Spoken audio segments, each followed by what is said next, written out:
देखो सबसे पहले वर्ड, ये बहुत बार रिपीट होगा, फोर्स। तो फोर्स इज ए पुश और पुल ऑन एनी ऑब्जेक्ट। ये देख चुके थे हम कि पुश करेंगे पुल करेंगे, हम उसको नॉर्मल फिजिक्स में क्या बोलते हैं, पुश बोलते हैं, फोर्स बोलते हैं कि ये फोर्स लगा दिया। उसी तरह से हमने बहुत सारे ऑब्जेक्ट को ऐसे भी देखे हैं जो फिजिक्स के रूल पे वो अपने आप को डिफाइन क्या करते हैं। ये देखो, ये डिफाइन करता है कि ये यहां पर रुका है, इसको इसको ऑर्डर दो, क्या ये चलेगा? ऑर्डर देने पर नहीं चलता है ये, और जब ये चलेगा तो ऑर्डर देने पर रुकता नहीं है। ऐसी जो प्रॉपर्टी इसमें आई है, वो कैरेक्टरिस्टिक जिसमें ये ऑर्डर फॉलो नहीं करता है, वो क्या है? इनर्ट रहने की, मतलब कुछ ना करने की। कुछ ना करने से क्या मतलब है कि ये अपने स्टेट ऑफ मोशन को बदलना बिल्कुल नहीं चाहेगा। और ऐसी प्रॉपर्टी जहां पर ये अपने स्टेट ऑफ मोशन को नहीं बदलता, उसको हम क्या कहते हैं? इनर्शिया। देखा था ना पिछले लास्ट लेक्चर में क्या था कि इनर्शिया क्या है? इट इज इनहेरेंट प्रॉपर्टी, इसके अंदर की वो प्रॉपर्टी है, वो कैरेक्टर है। वो अंदर की प्रॉपर्टी का क्या मीनिंग है? तो अंदर की प्रॉपर्टी से मीनिंग है कि नेचर ने इसको क्या डिफाइन किया? ठीक, तो नेचर ने डिफाइन किया कि अगर आपका जो मोशन है वो मोशन मत बदलो, नहीं बदलोगे अगर वो मोशन, तो वही चीज आपकी क्या कहलाएगी? Inertia.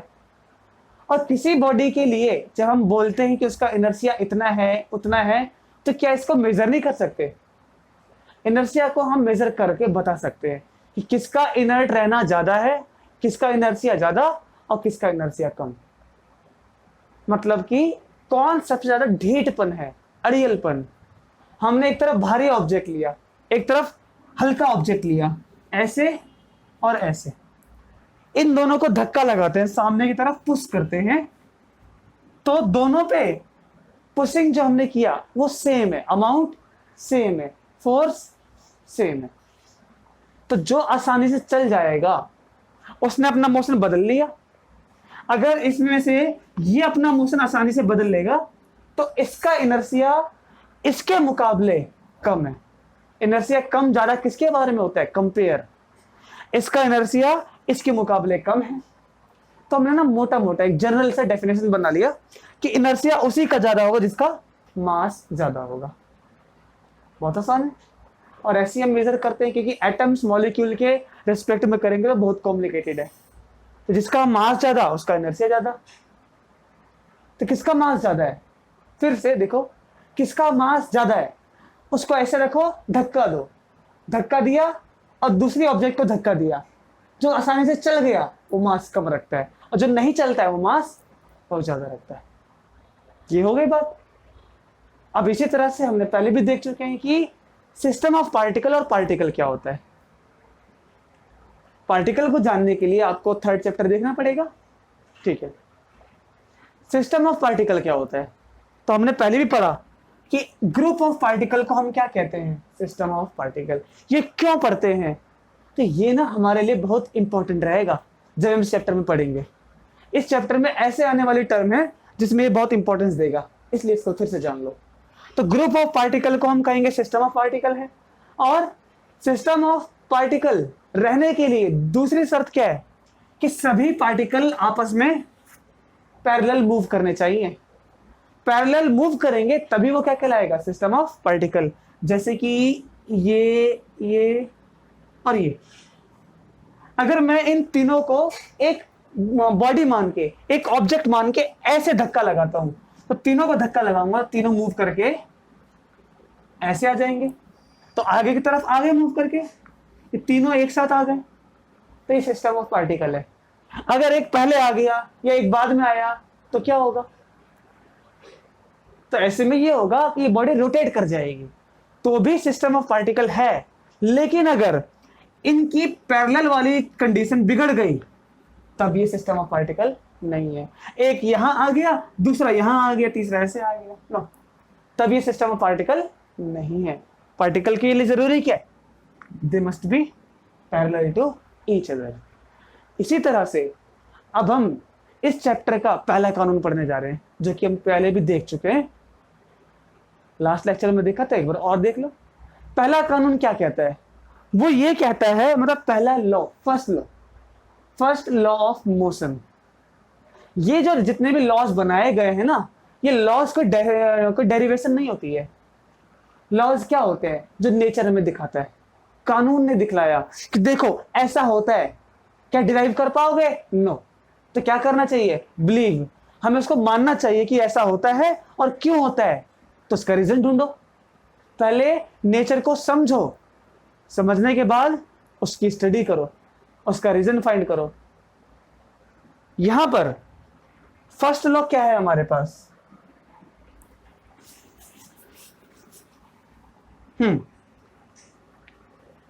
First law of motion. और ये लॉ दिए गए हैं, ये न्यूटन, गैलीलियो, इन दोनों ने हमारे वर्ल्ड को बहुत अच्छे से डिफाइन किया, नेचर को समझाया, समझ में आया, तो जाके हमारे साइंस में इंटरेस्ट लोगों को आया, डेवलप करना शुरू किया। क्या बोलते हैं ये? तो इसमें गैलीलियो ने इनर्शिया के बारे में बहुत स्टडी किया, गैलीलियो ने इनर्शिया के बारे में, और ऐसा कुछ डिफाइन करने की कोशिश करते हैं लोग, न्यूटन और गैलीलियो। न्यूटन ने इसको अपडेट कर दिया। अपडेट में क्या लिखा है? तो यहां पर था, if an object is at rest,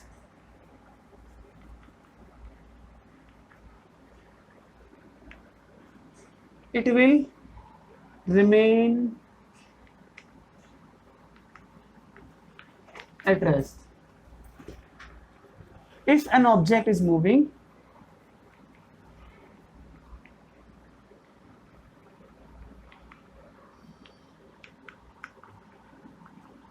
it will continue moving.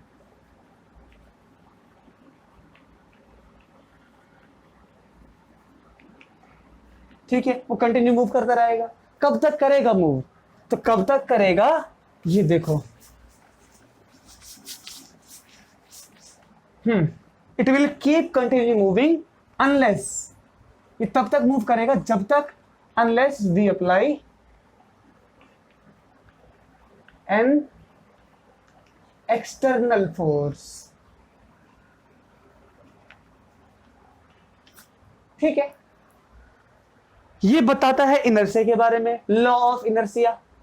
First law का नाम क्या है? Law of inertia. और ये साथ ही साथ क्या बताता है? इनर्शिया के साथ साथ फोर्स की डेफिनेशन। फोर्स करती क्या है?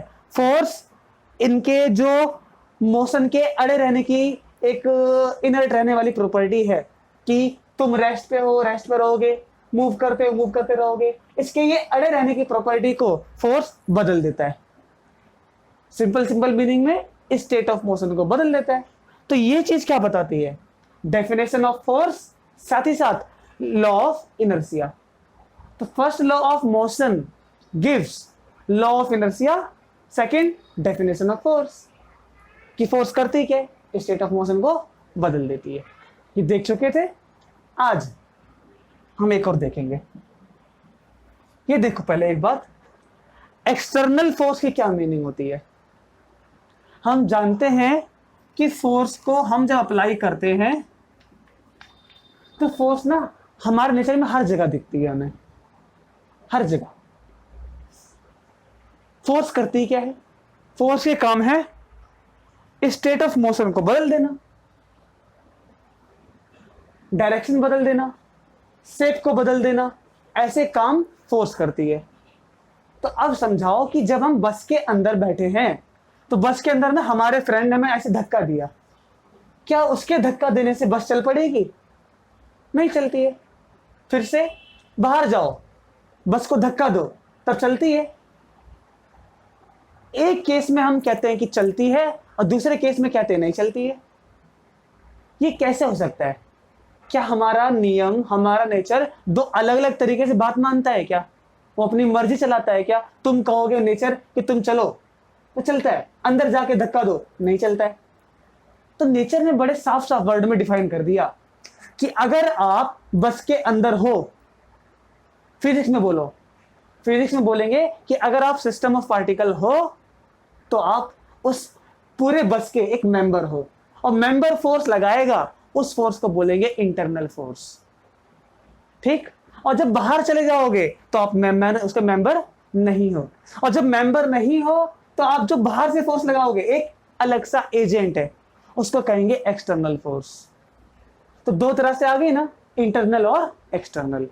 इंटरनल फोर्स कौन लगाता है? तो आंसर, जो ग्रुप ऑफ पार्टिकल हैं तो पार्टिकल अपने मेंबर पर फोर्स लगाते हैं, इंटरनल। बाहर से एक्सटर्नल, जो उन पूरे सिस्टम पर फोर्स लगाता है।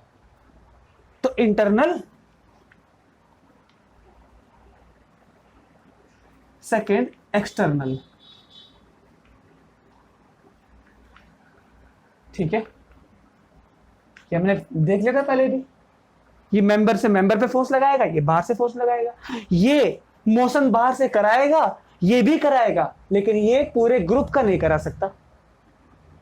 हम अर्थ के अंदर हैं, अर्थ के मेंबर। क्या हमारी कार चलाने से अर्थ की स्पीड बढ़ जाती है? क्यों नहीं बढ़ती? क्योंकि वो हम उसके मेंबर हैं, तो वो इंटरनल फोर्स है। और बाहर से धक्का दो अर्थ को तो चल पड़ती है, वो एक्सटर्नल फोर्स है। तो ये सब बातें हमें जाननी है, छोटी छोटी बारीकी आपको पकड़नी है फिजिक्स में। ये अगर आती है आपको तो फिजिक्स बहुत खूबसूरत बन जाएगी। ठीक है। अच्छा, इसी तरह से ना हम थोड़ा सा आगे चलते हैं टॉपिक को लेकर।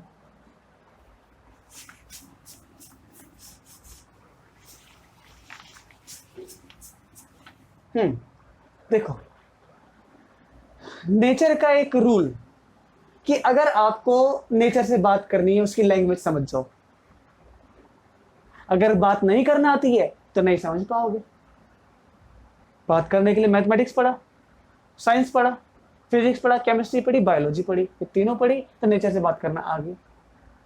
अभी सेकेंड लॉ ऑफ मोशन को पढ़ने के लिए एक वर्ड, एक ऐसी कैरेक्टरिस्टिक जो समझनी जरूरी है, उसको हम कहते हैं मोमेंटम। सिंबल है पी, इतना बड़ा लिखने से बजाय पी लिख देंगे। तो मोमेंटम क्या है? तो आंसर है, it is a characteristic of moving particle. एक पार्टिकल मूव करता है तो इसकी कैरेक्टरिस्टिक है।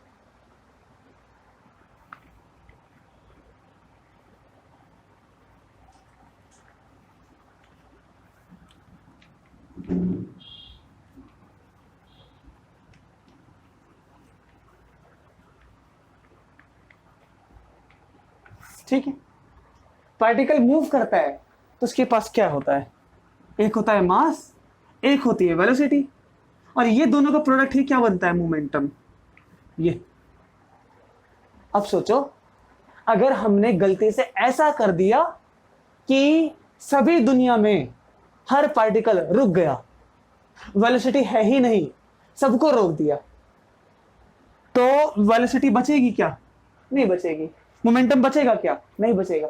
तो इंपैक्ट क्या पड़ेगा? इंपैक्ट पड़ेगा जहां हम हैं वहीं के वहीं रह जाएंगे, टाइम फ्रीज हो जाएगा, ऐसा लगेगा हमें, लगेगा ना? तो देखा क्या होता है कि मोमेंटम खत्म सबका, हमें एकदम पूरा यूनिवर्स कहीं मूव ही नहीं करता है, ऐसा लगेगा। तो कोई चीज मूव क्यों करती है? मूव करने के रीजन क्या है? या तो नेचर पहले से उनको कांस्टेंट मोशन दे, या तो उनको कोई बाहर से एक एनर्जी दे, एक फोर्स दे, वो चल पड़ेगा। फोर्स देने वाले एजेंट, इलेक्ट्रॉन को फोर्स कौन देता है? हीट। हमको फोर्स कौन लगाता है? कोई बाहर से। हम खुद लगाते हैं जमीन पे फोर्स, फ्रिक्शन, तो हम चल पड़ते हैं। हमारे पास भी एक मोमेंटम होता है। ये मोमेंटम की ये इंपॉर्टेंस क्या होती है, इसको देखना भी सेकंड लॉ में। ये देखो, नेचर का जो दूसरा कानून है, जो न्यूटन ने हमें बहुत अच्छे से एक्सप्लेन किया, और पूरे का पूरा न्यूटन का जो सेकंड लॉ है वो इसी से जाना जाता है। सेकंड लॉ नहीं, न्यूटन के लॉज इसी से मेन जाने जाते हैं। सेकंड लॉ ऑफ मोशन क्या होता है? तो सुनो, जब किसी बॉडी के पास मोमेंटम है, वो ऐसे आया और टकरा गया, या मैंने इसको लेकर इस पे से थ्रो कर दिया, तो मोमेंटम था, स्ट्राइक करेगा, velocity change, velocity change, momentum change, और मोमेंटम के चेंज होने से जो इंपैक्ट मिला उसको हम क्या बोलते हैं? Force, push. ठीक है, तो इसलिए सेकंड लॉ ऑफ मोशन क्या है? तो आंसर है rate of change of momentum of a body is directly proportional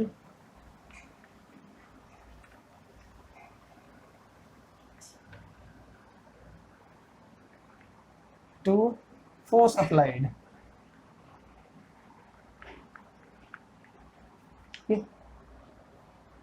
ये इतनी बड़ी डेफिनेशन में क्या बात है?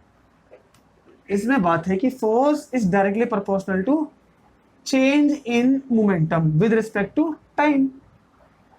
1 सेकंड में कितना बदल गया, 2 सेकंड में कितना बदल गया, ये तो ये है सेकंड लॉ।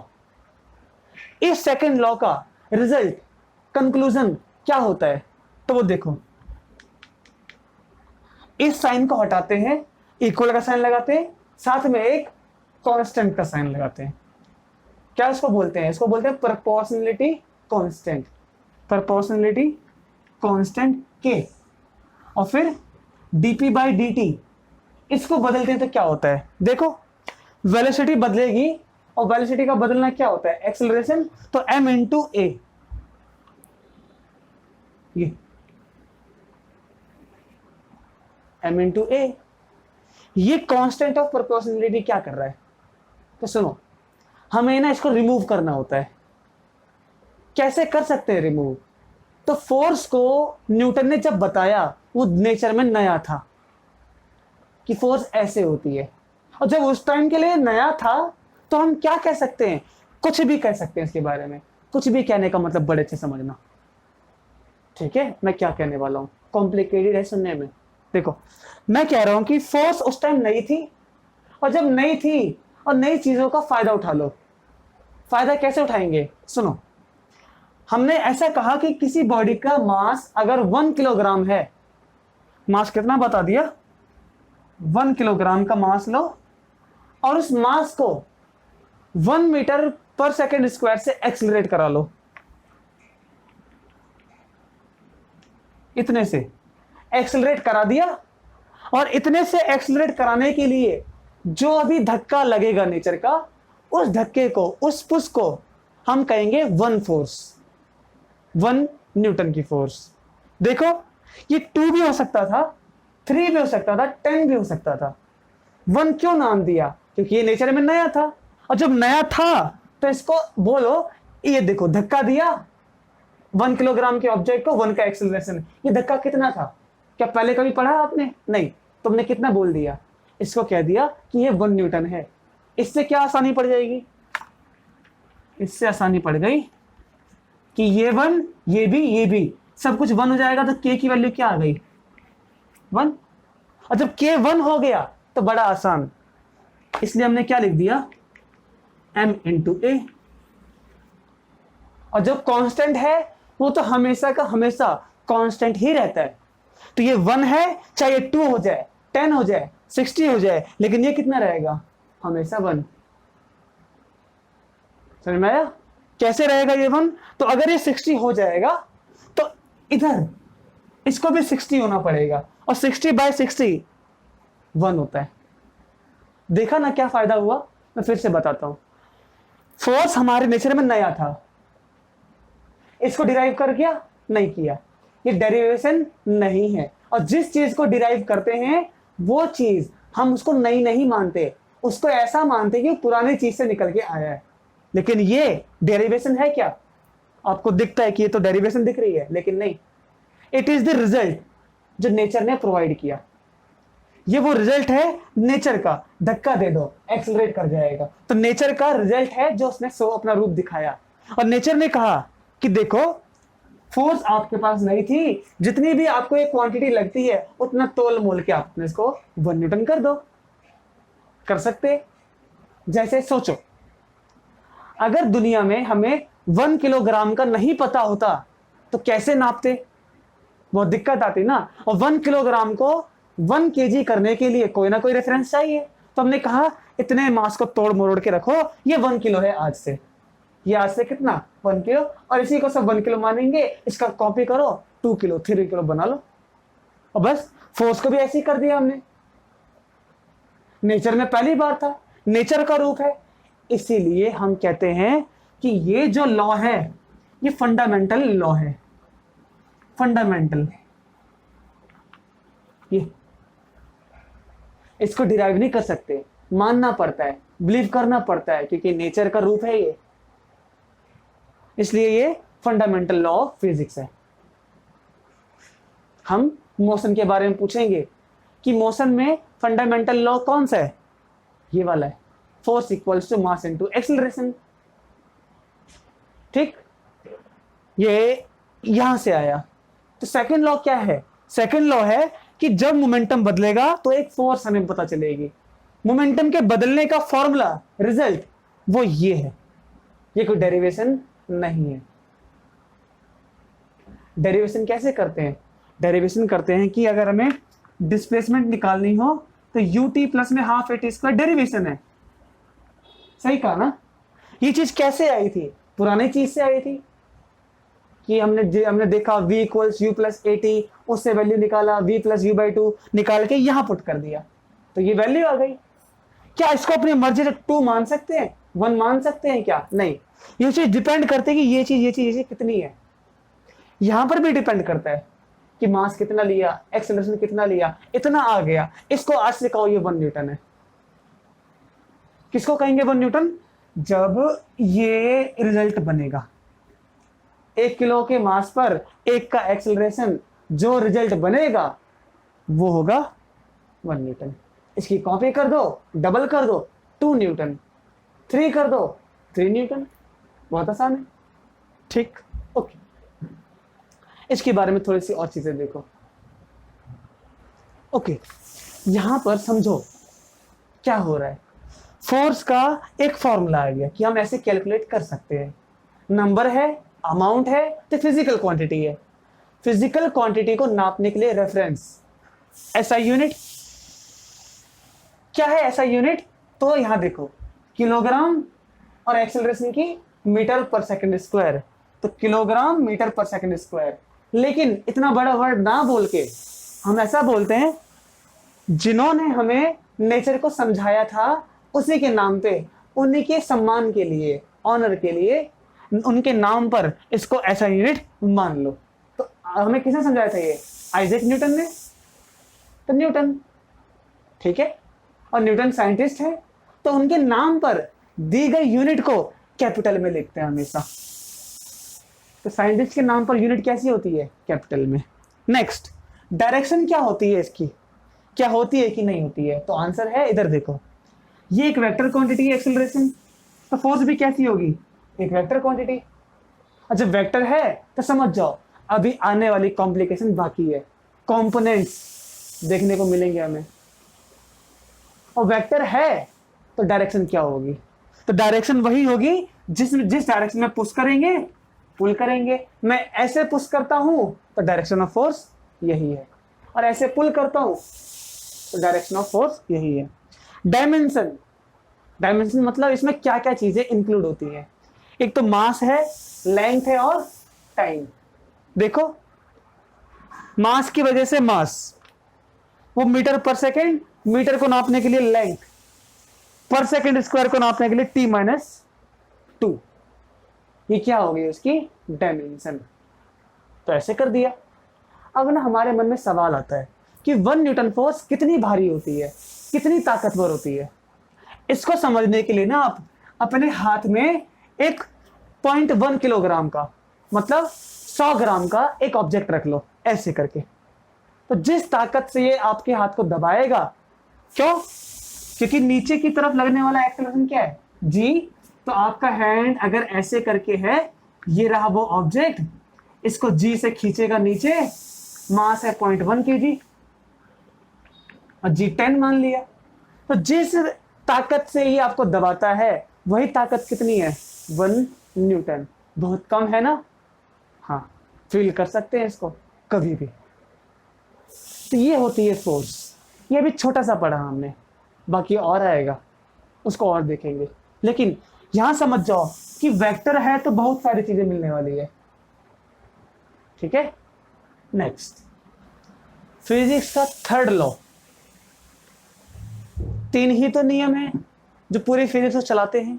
थर्ड वाला सबसे बहुत जरूरी है। थर्ड वाला क्या कहता है? देखो, इसको हम बहुत पहले से जानते हैं।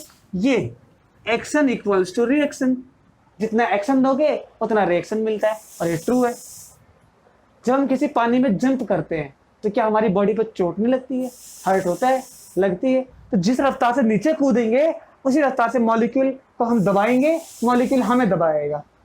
मास है तो मास दूसरे मास पे क्या देगा? एक रिएक्शन। ये जरूरी है। इसलिए थर्ड लॉ किस नाम से जाना जाता है? थर्ड लॉ को जानते हैं एक्शन इक्वल्स रिएक्शन। होता कैसे है ये? देखो, होता ये इस तरह से है कि यहां एक बॉल यहां पर, ये फर्स्ट और ये सेकंड। फर्स्ट वाली सेकंड को दबाएगी और सेकंड वाली फर्स्ट को दबाएगी। दबाने का अमाउंट मतलब फोर्स। एक्शन क्या है? फोर्स। रिएक्शन क्या है? फोर्स। इसलिए जो पहला वाला फोर्स लगाएगा, दूसरा वाला फोर्स लगाएगा, इनकी फोर्स आपस में इक्वल होंगे। और डायरेक्शन कैसी है? अपोजिट। नेचर की देन है ये कि तुम भी जितने लगाओगे वो भी उतने लगाएगा। तो इक्वल एंड अपोजिट। ठीक है? कैसे?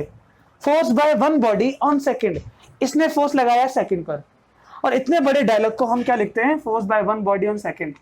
इतने बड़े डायलॉग को लिखते हैं force by one on two, F12। Force on two by one.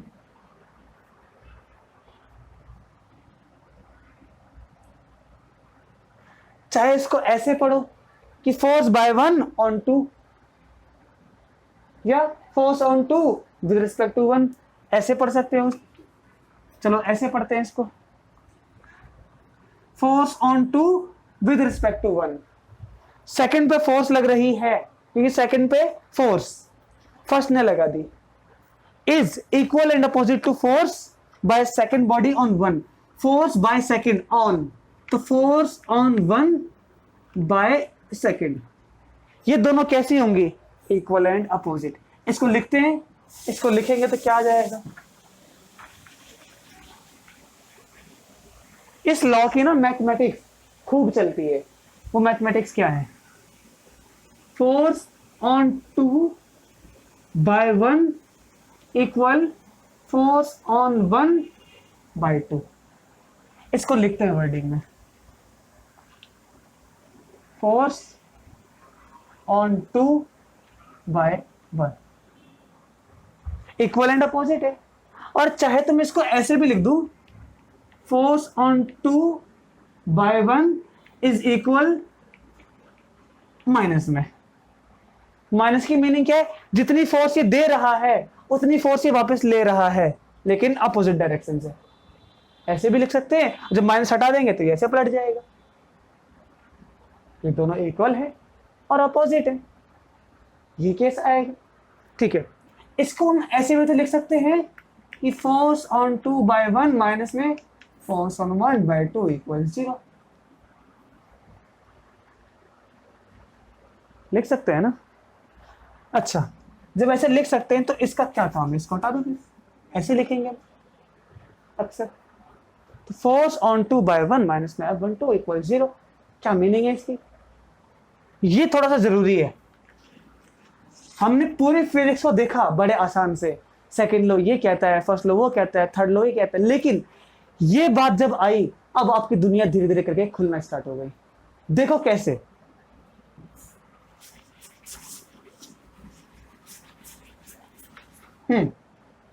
जब कभी भी फोर्स 0 हो जाए, फोर्स 0 का मतलब क्या होता है? फोर्स ना दो तरह से काउंट करेंगे हम। पहला काउंट करेंगे हम इंडिविजुअल, ये बहुत जरूरी है। इंडिविजुअल। नंबर 2 काउंट करेंगे हम नेट फोर्स। अब इन दो को समझ लो, फिजिक्स आसान, आने वाली फिजिक्स। देखो फोर्स है कि नहीं है, फोर्स है ना, लेकिन कितना आ रहा है आंसर, 0। कैसे पॉसिबल है ये, फोर्स तो है लेकिन फिर भी फोर्स नहीं है, फोर्स है फोर्स फिर भी नहीं है। क्या बात सच है? सच्चाई को समझने के लिए इधर देखो, इंडिविजुअल फोर्स है, इंडिविजुअल है, इंडिविजुअल है, लेकिन दोनों को ऐड करके जो फोर्स बनेगी वो नेट फोर्स, नेट फोर्स 0 है। नेट का मतलब क्या, ये दोनों आपस में फोर्स लगा रहे हैं तो तीसरा वाला पर कोई इफेक्ट नहीं पड़ेगा। जैसे फील्ड, यहां से 5 फील्ड निकलती है, 5 यहां से निकलती है, दोनों ने एक दूसरे को पकड़ लिया, अब बाहर दूसरा कोई पार्टिकल आएगा, उसको काम करने के लिए कोई फील्ड नहीं है। क्या फील्ड नहीं है? है, इंडिविजुअल है, लेकिन नेट कितनी है? 0। तो नेट का मतलब क्या, दूसरे पे काम अब नहीं करेगा। एक बात और, जब नेट फोर्स हो, क्या हो, तो सुनो, इसकी 2 कहानी है। पहली कहानी में है कि नेट फोर्स प्रेजेंट होती है, दूसरी कहानी में नेट फोर्स 0 होती है। इनको ओपन करते हैं, प्रेजेंट है क्या मीनिंग है।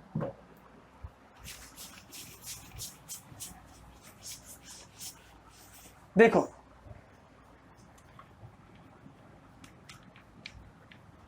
नेट फोर्स प्रेजेंट, ये नेट फोर्स है, फोर्स करती क्या है, तो आंसर है it changes state of motion, रुके हुए ऑब्जेक्ट को चला देगा, चलते हुए ऑब्जेक्ट को रोक देगा। Net force present, then there must be change in state of motion. ठीक है, मोशन की स्टेट में चेंज आ गया, इसी फोर्स को बोलते हैं अनबैलेंस्ड फोर्स। इसका दूसरा नाम क्या है, अनबैलेंस्ड फोर्स। अब बताओ फिजिक्स में क्या समझ गए, मैंने बोला अनबैलेंस, तो क्या समझ में आ गया कि नेट फोर्स प्रेजेंट है, नेट फोर्स प्रेजेंट है तो क्या होने वाला है, ये होने वाला है। ये देखो कैसे, एक ये ऑब्जेक्ट है ना, मैं इसको यहां से इतनी छोटी फोर्स लगाता हूं, वहां से मैं इतनी छोटी फोर्स लगाता हूं, क्या होने वाला है, प्लस का 5 माइनस का 2 तो प्लस का 3। नेट फोर्स है तो बॉडी मूव करेगी, कहां मूव करेगी, इसको पकड़ो, प्लस कहां पर है, ये वाला, तो बॉडी यहां चलना स्टार्ट कर देगी। कितने रफ्तार से, कितने ताकत से, ऐसा होगा। और ऐसे केस में इस फोर्स को बोलते हैं अनबैलेंस्ड फोर्स। अनबैलेंस्ड फोर्स कब होती है, एक एक दो हो या 2 से ज्यादा। तो नेट फोर्स किसी के लिए पेयर में काम करती है, अनबैलेंस फोर्स को हम पेयर में बोलते हैं। एक लगा दिया, ये देखो ऐसे मैंने पकड़ दिया, ये गिरता नहीं है, क्यों, कितनी फोर्स काम कर रही है, एक ग्रेविटी एक मेरी फोर्स है, 2 है ना, चलता है क्या, नेट फोर्स कितनी है, 0, मोशन में चेंज नहीं आया, 0 हो गई फोर्स। तो बस इसी को तो पढ़ते हैं, ये हो गई हमारी कहानी नेट फोर्स की। और नेट फोर्स 0 तो नो मोशन, नो मोशन। ये अब आप एक डायग्राम देख के बताना मुझे क्या होने वाला है।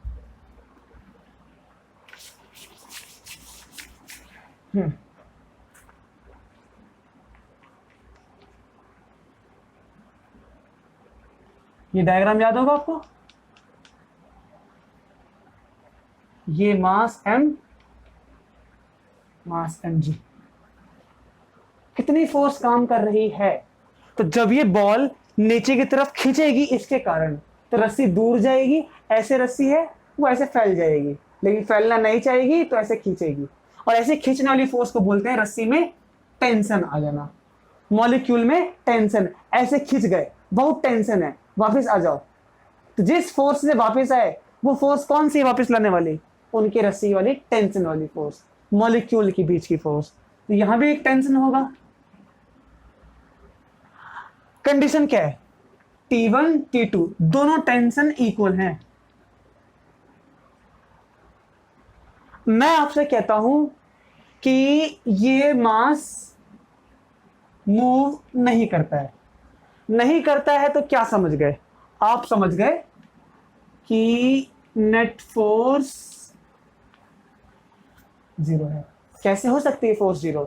फोर्स तो एक वेक्टर क्वांटिटी है, वेक्टर क्वांटिटी का एडिशन जीरो तभी आता है जब ऐसे ऐसे हो, ऐसे ऐसे हो, एक डायरेक्शन में। लेकिन यहां तो साफ साफ दिखता है कि एक ऐसे भाग रहा है, एक वहां भाग रहा है, एक नीचे भाग रहा है। क्या डायरेक्शन एक जैसी है ना? करो एक जैसी डायरेक्शन तो करते हैं। कैसे करते हैं? कंपोनेंट बनाकर। इसके कंपोनेंट पहले बनाइए तो आंसर है कि उसकी डायरेक्शन इधर है, तो एक इधर एक इधर। इसका बना दो तो एक उधर एक इधर। T2 के कौन कौन से? T2 का एक ये वाला। अब इसके देखो, ये वाला कंपोनेंट इसके साथ कैंसिल, ये वाला कंपोनेंट इसके साथ कैंसिल। तो क्या समझ में आ गया आपको कि हमने जो कहा था वो सही है? ऐसा नेट फोर्स जीरो लिखा है, डायग्राम बना के दिखाओ, कंपोनेंट बना के दिखाओ। थोड़ा कॉम्प्लिकेटेड है, वीडियो में देखना आराम से दिखेगा आपको, ठीक है? ऐसा बनेगा ना। और इसी कंडीशन को मैथमेटिक्स में दिखलाओ, मैथमेटिक्स में दिखला दिया, कैलकुलेशन हो जाएगा। मैथमेटिक्स में कैसे करेंगे अभी नहीं, बाद में। लेकिन आपको करना आया है ना, कंपोनेंट तो आता है बनाना कि एक अगर ऐसे तो दूसरा उस पर परपेंडिकुलर, अगर एक ऐसे तो उस पर परपेंडिकुलर, हो गया कंपोनेंट। और ये हमने पहले सीखा था हमने, ठीक। अच्छा, फिजिक्स में और इंटरेस्टिंग टॉपिक में चलते हैं धीरे धीरे करके। नेचर के कुछ खूबसूरत पॉइंट्स। पहला, mass can neither be created nor be destroyed. दूसरा, energy can neither be created nor be destroyed. ऐसे लोगों को क्या बोलते हैं? Law of conservation. कंजर्वेशन का मतलब एक बार बड़े अच्छे समझो, nature is a close system. पूरा का पूरा नेचर, यूनिवर्स एक क्लोज सिस्टम की तरह है। उस सिस्टम से ना तो कोई बाहर जाता है ना तो कोई उसके अंदर आता है। नेचर से कभी भी कुछ भी गायब नहीं होता, वो नेचर के अंदर रहता है, अपनी फॉर्म को बदल लेता है। उसको बोलते हैं कंजर्व हो जाना। यहां देखो, अब नेचर को एक और खूबसूरती देने के लिए कौन आ गया? मोमेंटम भी। मोमेंटम भी कंजर्व होता है, कंजर्वेशन ऑफ मोमेंटम। लेकिन आपको पता है क्या, ये टॉपिक अभी अधूरा है, ये टॉपिक अभी अधूरा है। कंजर्वेशन ऑफ मोमेंटम कैसे अधूरा है? तो आंसर है, इसको पढ़ते हैं कि conservation of momentum of A system. अब कंप्लीट हो गया। मोमेंटम एक सिस्टम का कंजर्व होता है। देखा ना, सिस्टम बोलते आपके मन में पिक्चर बन गया किसका? बस की, कैरम बोर्ड की, कार की, इन सब की। मोमेंटम बोलता तो मन में क्या पिक्चर बनती? इसकी।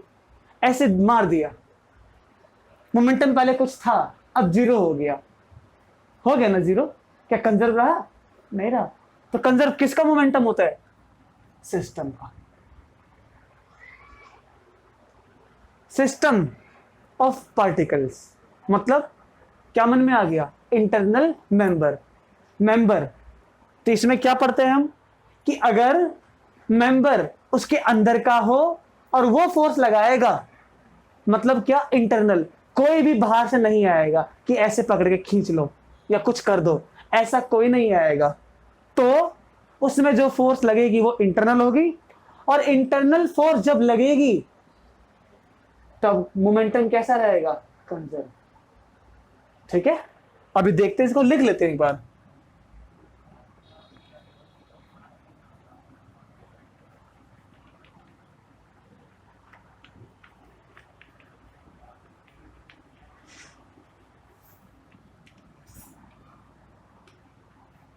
में लिखा है, शॉर्टकट में क्या लिख दिया?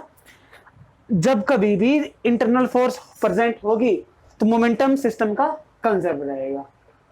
कैसे होता है कंजर्व? तो सुनो, जब हम कैरम बोर्ड खेलते हैं, ऐसे स्ट्राइकर से हिट किया तो क्या होता है, स्ट्राइकर जाता है गोटियों पे हिट करता है, वो गोटियां बिखर जाती है, एक दूसरे पे हिट करती है, कोई ऐसे जाती है कोई ऐसे जाती है। ऐसे केस में हमने क्या पढ़ लिया, हमने पढ़ा सिस्टम रेस्ट पे है, गोटे टकराई, सिस्टम चला क्या, तो भी सिस्टम कैसा है, रेस्ट पर है। सिस्टम रेस्ट पर है ना, तो टोटल मोमेंटम कितना है, 0। और यही होता है कि total momentum of a body is always 0। 0 का मतलब ये नहीं कि मोमेंटम खत्म हो गया, नहीं, मोमेंटम है, लेकिन मोमेंटम किस में है, ये देखो, मोमेंटम किस में रहेगा, उनके मेंबर में। और मेंबर के मोमेंटम बदलने से सिस्टम का मोमेंटम कभी नहीं बदलता। सिस्टम का मोमेंटम नहीं बदलता, इसीलिए सिस्टम का मोमेंटम कैसा रहेगा, कंजर्व। बहुत आसान है। इंटरनल बदल गया, पहले स्ट्राइकर रेस्ट पे था, ऐसे हिट कर दिया, स्ट्राइकर चलता है, गोटी को हिट करता है, गोटियां रेस्ट पे थी, मूव करती है, उनका मोमेंटम बदल गया, करेक्ट। लेकिन कैरम बोर्ड का नहीं बदलता। आप एक बस के अंदर हो, आपके फ्रेंड ने धक्का दिया, क्या बस का मोमेंटम बदलेगा, बस चलेगी क्या, रुकेगी ना, ऐसा नहीं होगा। तो बस का, सिस्टम का मोमेंटम कैसा है, कंजर्व। एक और सुनो, बहुत फेमस, एक बुलेट, वो गन का जो बुलेट होती है छोटी सी, वो एक गन के अंदर है, करेक्ट। कैसा मोमेंटम है दोनों का, गन भी रेस्ट पर, बुलेट भी रेस्ट पर, 0 है। हमने ट्रिगर को दबाया, बुलेट फटाक से निकलती है आगे, और गन कहां जाती है, पीछे।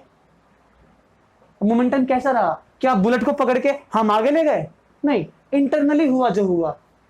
सिस्टम कौन है, सिस्टम है बुलेट और गन, कंजर्व है। अब यहां थोड़ा सोचते हैं, गन पीछे क्यों गई। नंबर 1, गन इसलिए पीछे गई क्योंकि जब बुलेट आगे जा रही है, मोमेंटम को कंजर्व करने के लिए गन को पीछे आना पड़ता है। जितनी तेजी से बुलेट आगे जाएगी, उतनी तेजी से गन पीछे आएगी। इसलिए मशीन गन बहुत ज्यादा मुश्किल होती है चलाने में, बहुत तेजी से गोली जाती है और मशीन गन उतना ज्यादा झटका देती है। लेकिन हम ये सोचते हैं कि सिस्टम तो रहा नहीं, बुलेट बाहर आ गई, गोली निकल के बाहर आ गई, तो सिस्टम कहते किसे हैं, सिस्टम कहते हैं ऐसे केस में नेचर को, है ना, नेचर का सिस्टम है ना। तो ये जो पूरा का पूरा सिस्टम है, ये बुलेट निकल के गई आगे ऐसे, और ये गन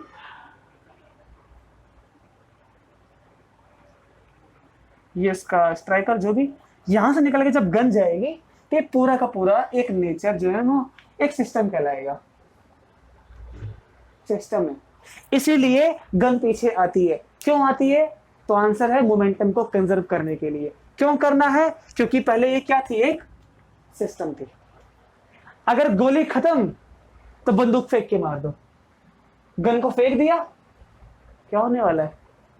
ऐसे केस में जब बुलेट खत्म हो गई, गन को ऐसे थ्रो कर दिया, तो मोमेंटम बिगड़ गया, मोमेंटम का कंजर्वेशन बिगड़ गया। क्यों बिगड़ गया, क्योंकि ये देखो एक्सटर्नल फोर्स आ गई, मोमेंटम अब कंजर्व नहीं रहेगा। अब मोमेंटम के कंजर्वेशन की बात नहीं करेंगे। हमारे मन में ना एक डाउट आता है, वो ये है कि जब हम ट्रिगर को दबाते हैं तो ये तो एक्सटर्नल फोर्स है, आता है ना डाउट, ये तो एक्सटर्नल फोर्स है, इंटरनल तो नहीं है। तो मैं कहता हूं कि ये देखिए, ट्रिगर को दबाया, बुलेट निकली ना, एक काम करिए, गन को छोड़िए, आपकी एक्सटर्नल फोर्स में इतनी ताकत है कि सामने वाला इंसान मर जाता है। तो एक काम करो, गन को हटा दो, दूर से करो ऐसे, मरेगा क्या, नहीं मरेगा। क्यों, आपकी एक्सटर्नल में तो जो आपकी एक्सटर्नल फोर्स थी उसमें तो उसमें बहुत ताकत है। ताकत क्या है, ऐसे करने पर सामने मर जाता है, तो गन को हटा के ऐसे करो, नहीं मरेगा ना। तो क्या समझ में आया कि एक्सटर्नल काम नहीं कर रही, वो इंटरनली बारूद जलता है, फटाक से आगे जाती है। टोटल इंटरनल चल रहा है, इंटरनल। इसलिए मोमेंटम कैसा है, कंजर्व है। और ऐसे कंजर्वेशन के लिए law of conservation of momentum, ऐसे कंजर्वेशन के लिए ना हम कैलकुलेशन करते हैं। क्या क्या होती है कैलकुलेशन, सुनना ध्यान से। गन पीछे आती है, गन की रिकॉइल वेलोसिटी, बुलेट आगे जाती है, बुलेट की वेलोसिटी, मजल, गोटियां बिखरती हैं, उनकी स्पीड, दो हॉकी प्लेयर खेलते हैं, वो दोनों आपस में चिपक गए, ठीक, तो उसको क्या बोलेंगे, एक सिस्टम बन गया। तो दोनों बॉल को आगे ले जाते हैं, जिसमें मोमेंटम ज्यादा होगा वो आगे ले जाएगा। वो दोनों के दोनों इंटरनली काम करते हैं, बाहर से उन दोनों को कोई, बाहर से दोनों को ऐसे नहीं करता, वो दोनों आपस में ताकत लगा के आगे पीछे जाते हैं। इसके न्यूमेरिकल करते कैसे हैं, थोड़ा सा इस पर ध्यान देना बस।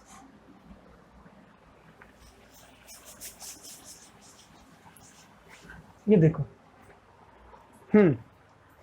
मोमेंटम कैसे होता है, एक तो था before firing, after firing, before collision, after collision, वो कैरम बोर्ड की गोली टकराती है।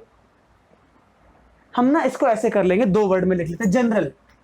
हम लिखेंगे मोमेंटम इज कंजर्व, या तो law of conservation of momentum according to,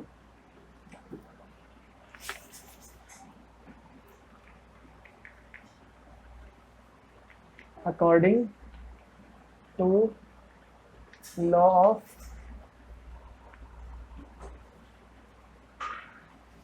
conservation of momentum.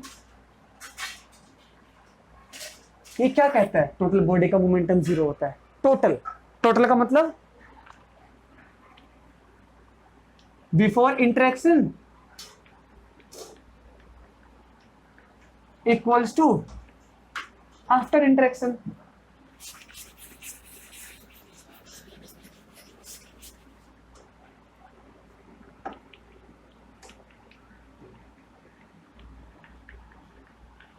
सही कहा ना मैंने। इससे क्या समझ में आया, इससे समझ में आया, ये देखो, बिफोर इंटरेक्शन इक्वल है माइनस में, after interaction equal to zero. System का मोमेंटम कितना है, जीरो। कैरम बोर्ड चल रहा था, नहीं। यूनिफॉर्म मोशन करेगा, चलना ना चलना एक ही बात है। तो सिस्टम का मोमेंटम कैसा है, जीरो, उसमें कोई मोमेंटम नहीं है। मोमेंटम लाओ, कैरम बोर्ड को पकड़ के धक्का दे दो, तो वो मोमेंटम बिगड़ जाएगा। बिगड़ गया, नो कंजर्वेशन ऑफ मोमेंटम। ठीक है, यहां ना कंजर्वेशन ऑफ मोमेंटम के लिए हम कैलकुलेशन करते हैं, इंटरनली क्या क्या बदलाव आए। तो इंटरनली क्या क्या हुआ उसके लिए देखो, इसको क्या बोलते हैं, सिस्टम का जो मोमेंटम है, momentum of system, momentum of system is always zero, no motion. Calculation कैसे करते हैं,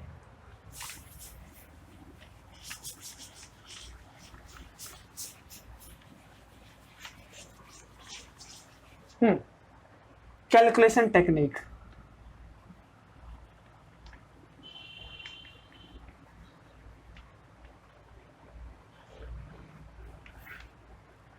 हम ऐसे करेंगे, पहले ये लिख देंगे कि law of conservation of momentum ये कहता है, क्या कहता है,